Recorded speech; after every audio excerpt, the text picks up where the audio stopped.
parce que de une, je suis fatiguée, de deux, je trouve que ça donne une petite ambiance chill pour la vidéo. Vous me direz ce que vous en pensez. Aujourd'hui, on va parler blabla de tout, de rien autour de mon projet freelance, autour du fait que je me lance en auto-entrepreneur. Et franchement, je vais vous dire tous les trucs positifs, mais je vais aussi vous dire tous les trucs négatifs et je vais vous dire quel type de projet je lance, etc. Pour être honnête avec vous, il y a tout juste 10 minutes, j'étais en train de pleurer juste à côté dans mon lit pendant 5 minutes parce que j'étais fatiguée de cette journée de travail qui n'a pas avancé comme je voulais. Mais déjà, revenons au centre de la discussion. Comme d'hab, des fois je fais des vidéos YouTube sur des sujets parce que vous me l'avez demandé sur Instagram. Donc n'hésitez pas à venir sur Insta si vous voulez parler d'idées, si vous voulez me suivre, etc. Et cette vidéo est notamment une de vos idées. En fait je parlais, je sais même plus comment c'est venu, je parlais de que je me lançais en freelance, etc. Et j'ai demandé si ça vous intéressait de savoir. Vous m'avez dit oui, donc j'ai fait une petite story d'explication et je vous ai quand même mis un petit sondage pour savoir si vous vouliez en savoir plus avec d'autres stories ou si vous vouliez une vidéo carrément ASMR où je vous donne un peu tous les détails. Et sur le sondage, vous avez été énormément à me demander la vidéo ASMR. Donc, me voilà. Oh, le gros plan qui tue. Je vais reculer. Ouais. Hop là. Donc, écoutez, on s'installe ensemble. Petit verre d'eau, petite tisane, petite détente et puis on va parler un peu. Je suis fatiguée, j'ai ma voix qui déraille dès le début, ça va être compliqué. On va parler auto-entreprise, auto-entrepreneur, freelance dans cette vidéo. Les joies comme les peines. Et je vais vous parler de mon projet. On va commencer par mon projet, comme ça vous donne un peu une idée dans quoi je me lance, depuis combien de temps et ce que je fais. Moi, depuis que j'ai arrêté mon dernier CDD à la Française des Jeux où j'étais community manager, je suis retournée au chômage. Bonjour mes copains qui sont au chômage aussi. Et pendant mon chômage, j'ai décidé de me... En fait, une semaine après, j'avais déjà réservé avant, pendant que j'étais en CDD, une formation pour devenir community manager en freelance. Et donc, en faisant cette formation, ça m'a permis de me donner les bases pour me lancer, pour faire mon métier, mais en freelance. Et c'était quand même une formation qui était assez costaud, qui était assez longue, puisqu'elle a duré 3 mois. Mais en 3 mois, j'ai pas fini tout ce qu'il y avait à faire. Donc là, je suis toujours en train de continuer de me former, d'apprendre, de voir comment ça marche, etc. Parce que après, on a accès aux ressources de la formation pendant une année. Donc j'ai fait tous les exercices, j'ai bien eu mon petit certificat de fin de formation, tout s'est bien passé. Et maintenant en fait depuis 1 mois, je suis dans le grand bain, on va dire solo. J'ai quand même gardé mes copains de ma promo de formation. Et ça c'est génial parce que ça aide quand il y a des questions, quand il y a des interrogations.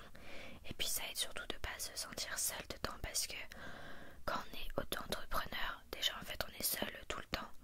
Mais en plus si on est seul et qu'on n'a personne à qui parler, au moins sur son ordi ou sur son téléphone, c'est hard. Donc voilà le contexte. Et moi, mon projet, pour rentrer dans le plus vif du sujet, dans le plus précis, je veux pas être community manager ou slash social media manager. Moi, ce que je veux être, c'est de devenir coach. Je veux devenir coach pour les artisanes et les créatrices sur Instagram. Je veux les aider à réussir à faire marcher leur business, à vendre leur création grâce aux réseaux sociaux. Parce que grâce à toute l'expérience que j'ai pu avoir dans différents domaines, vraiment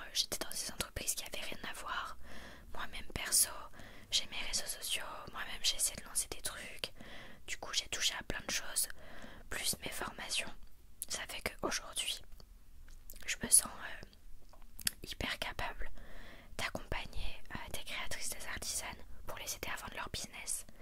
Et pourquoi j'ai choisi cette niche? C'est parce que moi-même je suis une artiste dans l'âme et je comprends tellement les artisanes, les créatrices qui veulent réussir à vivre de leur art, de leur création. Et ça donnerait tellement de sens et de profondeur à mon métier. Parce que des fois j'ai pu travailler dans des entreprises où je voyais niveau statistique qu'est-ce que ça apportait. Je voyais niveau statistique ce que ça apportait. Je voyais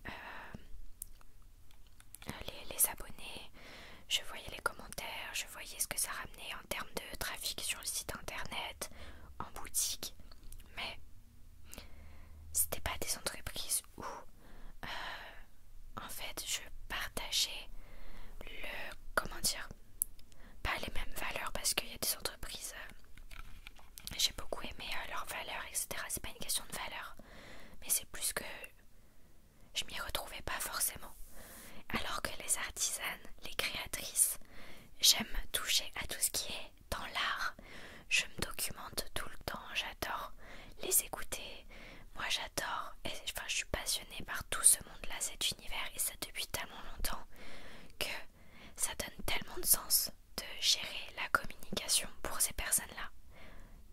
Et je sais qu'en fait, elles n'ont pas le budget pour avoir une CM. Et c'est pour ça que je veux vendre des coachings pour qu'elles puissent se débrouiller seules. Et en gros, ça serait plus accessible financièrement pour elles. Parce qu'en soi, sinon je peux gérer leurs réseaux sociaux, mais au niveau budget, ça ne suivra pas quoi. Et puis je pense que voilà, j'ai été CM pas mal de temps. J'ai envie de passer une step dans ma vie où maintenant je peux transmettre ce savoir et je peux voir encore une autre phase de mon métier. C'est vraiment un projet qui me tient à cœur, qui correspond totalement à mes valeurs, à qui je suis, qui correspondent au fait que dans ma vie j'ai envie d'aider les gens, et là je peux le faire grâce à mes compétences. Maintenant que vous savez mon projet, je vais vous dire les trucs qui sont cool et les trucs qui sont pas cool. Les trucs qui sont cool, il y en a énormément. En fait, ça rejoint ce que je viens de dire avant. Je fais ce projet parce que ça me tient à cœur, ça a du sens dans ma vie. Et rien que ça, être auto-entrepreneur pour faire ce qu'on aime, ça n'a pas de prix. Pour vous dire, je ne vois pas le temps passer dans mes journées. Je travaille de 8h30 à... Là, je travaille encore. Bon, là, c'est pas pour ce projet-là, c'est pour mes réseaux sociaux. Mais il est... je sais même pas quelle heure il est là. Il doit être 21h, 22h. Je tourne la vidéo. Et j'ai fait... Allez, 1 heure de pause ce midi. Je suis allée marcher pour prendre l'air du jour, pour manger. Et je suis revenue chez moi, j'ai taffé toute la journée, matin et soir. Et journée, enfin bref. Je vois pas le temps passer. Je n'ai pas assez de temps dans mes journées. Et je vois pas le temps passer. Des fois il est par exemple 10h et je me dis ok, j'ai le temps, il faut que je fasse ça pour le matin. Et je vois l'heure qui passe, je regarde l'heure et je me dis putain, il est déjà 11h, putain, il est déjà 12h. Et je me dis merde, j'ai pas le temps de faire tout ce que je veux. Mais en vrai, quand je prends du recul sur cette problématique-là, je me dis qu'elle est géniale. Parce que contrairement à des tafs que j'ai pu avoir, où je m'ennuyais à mort, où ça avait pas de sens des fois ce que je faisais, où les journées étaient tellement longues, et je regardais l'heure passer, et j'étais comme ça sur mon bureau. Bon, putain c'est long, putain je me fais chier. Et là, le temps il passe hyper vite. c'est que j'aime ce que je fais, c'est que j'aime ça, vraiment j'ai pas envie de m'arrêter quand je m'y mets. J'adore ce que je fais, je suis passionnée, je comprends ce que je fais, ça a du sens. Mais c'est vrai que je manque cruellement de temps dans mes journées. Pas parce que je m'organise mal, je suis très organisée, mais c'est parce que j'ai une charge de travail qui est énorme pour le lancement de tout ça, parce que j'ai aucun support, parce que je dois tout créer de rien, parce qu'il y a tout à apprendre. Et c'est le challenge aussi d'être auto-entrepreneur. Et puis aussi il y a la pression financière. Ça c'est dans les parties négatives de l'auto-entrepreneur. Moi aujourd'hui, concrètement, mon chiffre d'affaires depuis 2 mois, c'est, je vais vous dire honnêtement ce que je gagne,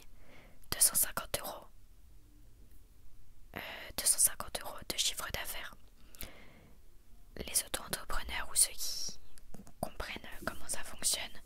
250 euros, c'est pas du tout ce qui rentre dans ma poche, puisque j'ai l'URSSAF qui passe derrière et qui me prend 26% maintenant. Et j'ai aussi à mettre de côté parce que j'ai la CFE en fin d'année. J'ai aussi mes abonnements à payer pour Canva, pour CapCut, pour les logiciels de programmation, pour tout un tas de choses, pour Notion, enfin tous mes abonnements qui me permettent de générer l'organisation de mon entreprise. Et donc sur 250 euros, au final ce qui me reste, j'ai presque envie de dire rien, puisque ça aide à tout payer.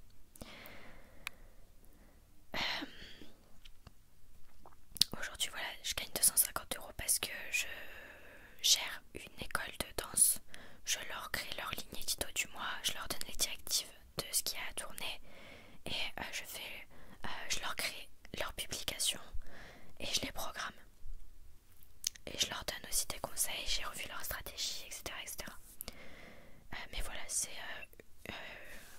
des amis donc qui avaient un petit budget et honnêtement c'est très cool parce que moi ça m'apprend aussi à gérer plein de choses, ça me fait quand même une petite rentrée d'argent qui est pas négligeable. Donc mais je gagne que 250 euros par mois et déjà j'ai presque de la chance de me dire que je gagne 250 et pas rien du tout. YouTube ça me rapporte rien parce que pour l'instant j'ai pas du tout relancé assez de vidéos, donc ça me rapporte quasiment rien niveau publicité et j'ai pas encore de partenariats qui sont revenus où je suis payée. Je peux avoir des produits offerts à tester, etc. mais j'ai pas été payée, donc j'ai aucune rentrée d'argent avec mes réseaux sociaux perso. Mais contrairement à il y a 2 ans, c'est plus très grave parce que maintenant je vois les réseaux sociaux personnels, c'est-à-dire Nilina, mon personnage sur les réseaux, comme vraiment un plus. S'il y a une rentrée d'argent, c'est super, ça me fera un plus qui est pas négligeable, hein, on va pas se le mentir. Si je peux générer de l'argent, ça serait double bénéf parce que je fais ce que j'aime et en plus je peux en vivre.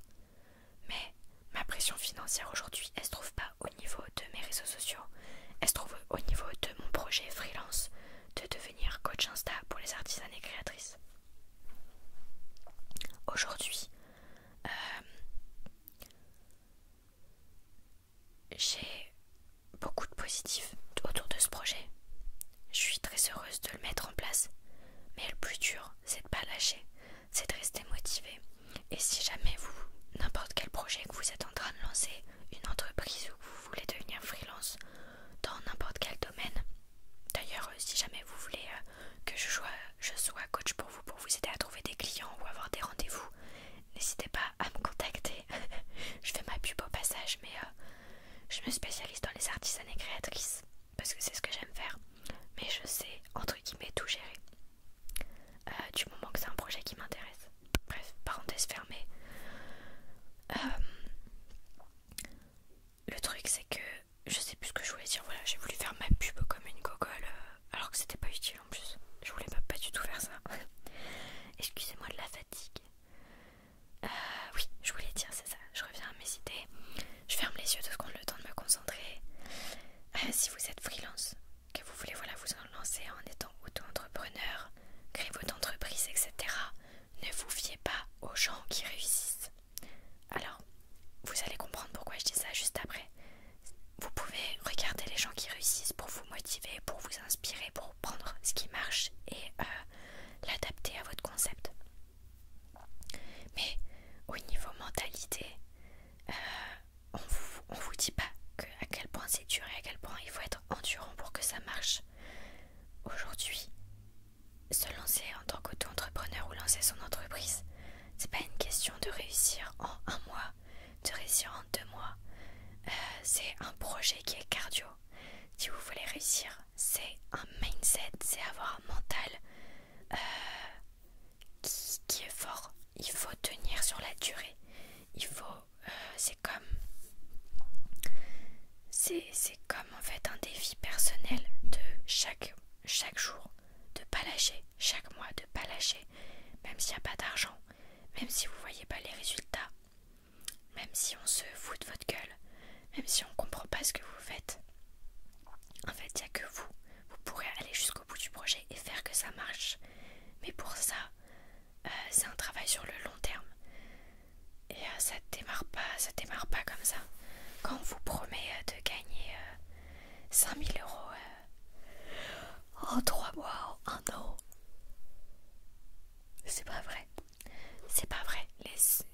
c'est vrai pour une minorité de gens.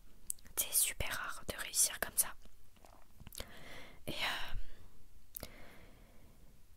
le plus dur aussi, c'est de consacrer tout ce temps, consacrer toute cette énergie au fait que même si on passe 1 an sur ce projet, 2 ans, la finalité, c'est qu'on n'est pas sûr que ça marchera. On n'est pas sûr qu'on pourra en vivre. Moi, je me lève le matin, j'aime ce que je fais, je suis motivée, je vois pas le temps passer. Ça a du sens, je suis heureuse. Mais pour le moment, j'ai pas d'argent qui rentre. Pour le moment, je me lève le matin. Des fois, il y a des jours où je me lève aussi et je me dis, est-ce que retrouver un taf en entreprise, ce serait pas plus simple? Je serais pas plus heureuse parce que ça sera moins de charge mentale, moins de pression. Et puis après, je pense à pourquoi je le fais. Et en fait, je me dis, ça a tellement de sens, je dois continuer. Mais ouais, c'est presque une bataille envers soi-même. Une bataille pour lutter contre la facilité, pour lutter contre tellement de choses. Et pour vous dire, un moment justement, j'ai eu un moment de, je dirais pas vraiment de faiblesse, c'est pas vraiment ça comment je le qualifierais, mais un moment de doute plutôt dans mon projet. Et puisque j'étais fatiguée, je voyais que ça avançait pas, je voyais pas les résultats. Et je me suis dit, il faut que j'assure mes arrières dans 3 mois. À ce moment-là, c'était dans 3 mois, maintenant c'est dans 2. Mais à ce moment-là, je me disais, dans 3 mois, j'ai plus de chômage. Il faut que j'assure mes arrières. Et j'ai commencé à postuler sur Indeed. J'ai regardé les postes du moment en tant que community manager, social media manager ou chargé de com, etc. Quand je dis chargé de com, c'est parce qu'il y en a, ils savent parce que c'est chargé de com et ils mettent des postes de CM ou de social media. Et du coup, j'ai postulé en une journée, j'ai postulé à 15-20 offres. Et le lendemain, pareil, j'ai continué à postuler. Et puis après, le 3e jour, je me suis dit, mais qu'est-ce que je fais là? En fait, je suis en train de mettre mon énergie dans une peur au lieu de la mettre dans mon projet. Et je me suis dit, j'arrête. Et j'ai arrêté de postuler. Je me suis dit, mon énergie, elle va dans mon projet. Là, je vous dis comme ça avec du recul et tout. Mais sur le coup, c'est des journées où vraiment je suis en bad mood. Je pleure, je suis pas bien, je sais pas quoi faire. Et au final, après que le temps il passe, j'arrive à reposer les objectifs, à me reposer dans la tête. Et je me dis, non, t'es capable, tu peux y arriver, ton projet il est solide, t'aimes ce que tu fais, t'as les compétences, t'as les connaissances, tu aimes transmettre, tu peux être pédagogue, tu peux réussir ce projet. C'est tellement le meilleur projet que j'ai jamais eu de ma vie. Je veux aller jusqu'au bout, jusqu'à ce que je me dise soit je continue, soit j'arrête, mais dans le sens où j'aurais fait tout ce que je peux. Et pour le moment, je suis très très loin d'avoir fait tout ce que je pouvais. Donc bref, je suis dans ce mood là et je me dis le 3e jour, voilà, je remets toutes mes énergies dedans. Et puis j'oublie que j'ai postulé. Les semaines elles passent et là en début de semaine, donc 1 mois après, je reçois un appel sur mon téléphone. Je décroche, je fais allô, parce que je suis habituée à ce que ce soit vachement de pub, tout ça, donc je réponds genre allô. Et là le mec me dit oui, bonjour madame, non, vous avez postulé à notre offre, non. Et là je fais ah oui, allô. Changement de voix, changement de décor. Oui, allô, oui, c'est moi, effectivement. Et sur le coup, j'étais trop heureuse en fait d'être appelée. Il me dit oui, ça serait pour gérer nos 2 réseaux sociaux. Là il me donne les noms, non. Mais j'ai vu que vous êtes en freelance, comment ça se passe vous? Du coup je dis bah moi ce que j'aimerais c'est un contrat freelance, ou sinon après je suis ouverte au CDD. Après on parle un petit peu, il me dit oui, il faudrait quand même être plusieurs jours chaque semaine sur site, etc. Je dis d'accord. On cale un rendez-vous pour le lundi d'après. Enfin le lundi après le week-end. Et puis le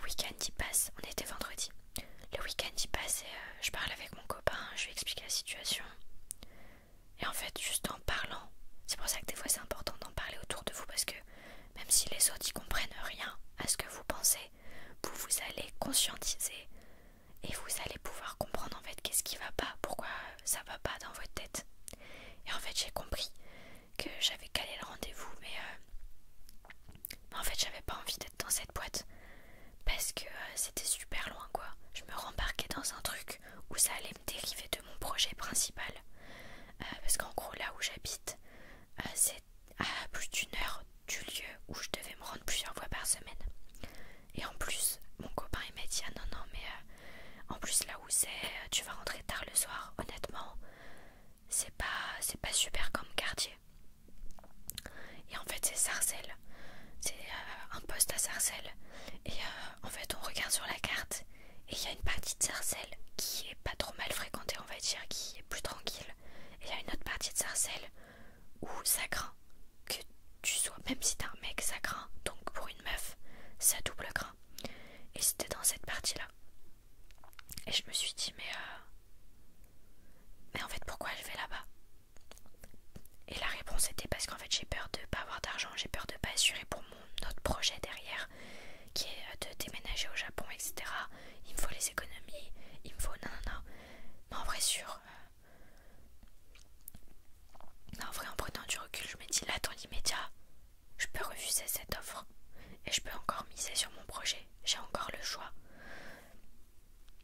Donc j'ai envoyé un message, j'ai quand même envoyé vendredi parce qu'il m'avait demandé par téléphone mon portfolio. Et vendredi j'ai envoyé par mail en fin de journée mon portfolio. Non, en début de journée. J'ai envoyé mon portfolio et j'ai posé une question dans le mail. J'ai dit s'il pouvait me renvoyer la fiche de poste parce que je la retrouvais plus.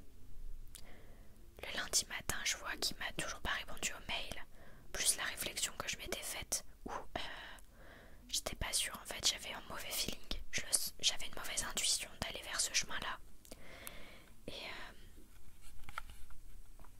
et j'envoie un SMS à la personne parce qu'il m'avait envoyé les coordonnées du lieu et toutes les informations par SMS.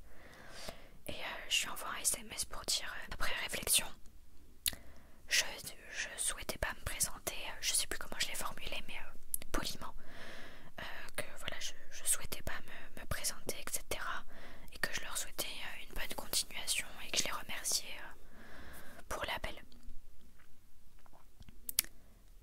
J'ai eu ni réponse à mon mail, ni réponse au SMS. Et vous savez quoi, ça m'a conforté dans mon choix parce que je me suis dit déjà je le sentais pas. Mais en fait, les personnes qui gèrent l'entreprise, ils ont même pas pris la peine de me répondre au mail, même pas pris la peine de répondre au SMS. Et moi qui ai travaillé dans les RH, même s'il y a du chiffre, même s'il faut faire des appels, s'il faut faire des rendez-vous, etc. Quand même, quand tu reçois un mail, quand tu reçois un appel, où tu sens que la personne elle a écrit, tu vois, c'est pas ChatGPT, c'est pas un mail automatique. Tu fais l'effort, en plus en sachant que tu lui avais proposé un rendez-vous, de répondre à un minimum. Et donc franchement ça m'a conforté dans mon choix parce que je me dis déjà en fait dès le départ s'il n'y a même pas de communication correcte, qu'est-ce que ça va être après? Peut-être j'ai loupé une opportunité, peut-être pas. C'est aussi ça qui est compliqué dans la vie, c'est des fois prendre un chemin où tu sais que tu pourras plus revenir sur ce chemin-là et décider de prendre l'autre. Peut-être ça sera une erreur, peut-être pas. Je pourrai jamais savoir, mais j'ai fait mon choix. Et on verra la suite. Mais voilà, c'était juste pour vous faire un petit blabla sur mon projet freelance, les doutes, les joies que je peux ressentir. Et je pense qu'en en parlant, il y en a beaucoup qui peuvent peut-être se reconnaître dans ce que je dis. Mais je suis très très fatiguée. Honnêtement, c'est fatigant. Mentalement, c'est vraiment épuisant. Je suis très fatiguée. Mais je sais que c'est le temps du début de tout lancer. Et qu'après, il y aura toujours cette fatigue, il y aura toujours une charge de travail. Mais que ça se calmera. Mais là, je dois emmagasiner. Je dois emmagasiner énormément d'informations, faire énormément de choses. Parce que c'est le lancement. Et comme tout lancement, c'est cardio. Donc voilà. Mais si jamais vous avez besoin d'une coach pour vos réseaux sociaux, et plus particulièrement si vous êtes créatrice ou artisane, les mecs aussi, hein, c'est juste que je m'adresse particulièrement aux créatrices et artisanes sur Insta, sur mon compte pro.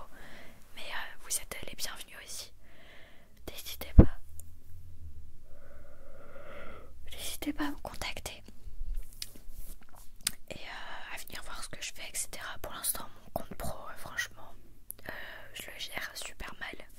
Vraiment, on dit le cordonnier le plus mal chaussé, mais vraiment c'est valable aussi quand t'es community manager. Gérer les comptes des autres, pour moi c'est évident comment faire. Et voilà, je le fais, etc. Coacher les autres, les aider à comprendre pareil. Mais pour les miens, j'ai pas le temps là en fait de faire les choses comme j'ai la vision. Mais ça viendra avec le temps, et donc je suis impatiente de mettre tout en place, mais il faut que j'accepte que j'ai pas le temps. Mais aujourd'hui par exemple, je devais avancer sur plein de trucs et au final j'ai eu plein de problèmes. J'ai vu que ça marchait pas comme je voulais, j'ai dû recommencer une fois, deux fois, trois fois, et au final je me dis ça va pas.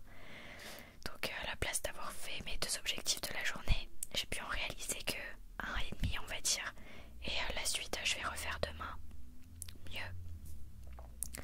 Et puis ça va finir par avancer.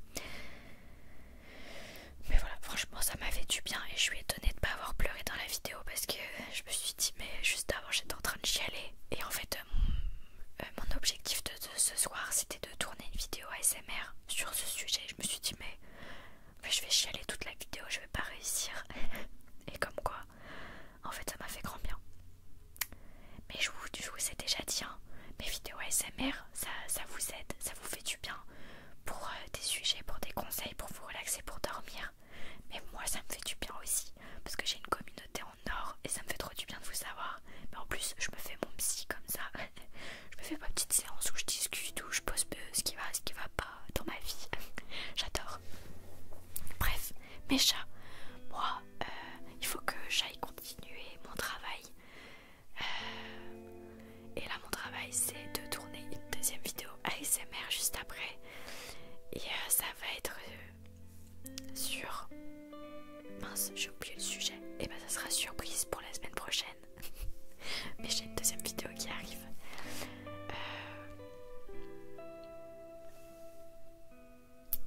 Bisous mes chats, désolée j'ai plus l'énergie pour terminer cette vidéo. Je crois que je suis pas sûre, en fait je vais tourner la deuxième vidéo. Je vais peut-être travailler sur autre chose. Gros bisous, je vous aime très fort en tout cas. J'espère que la vidéo vous aura plu.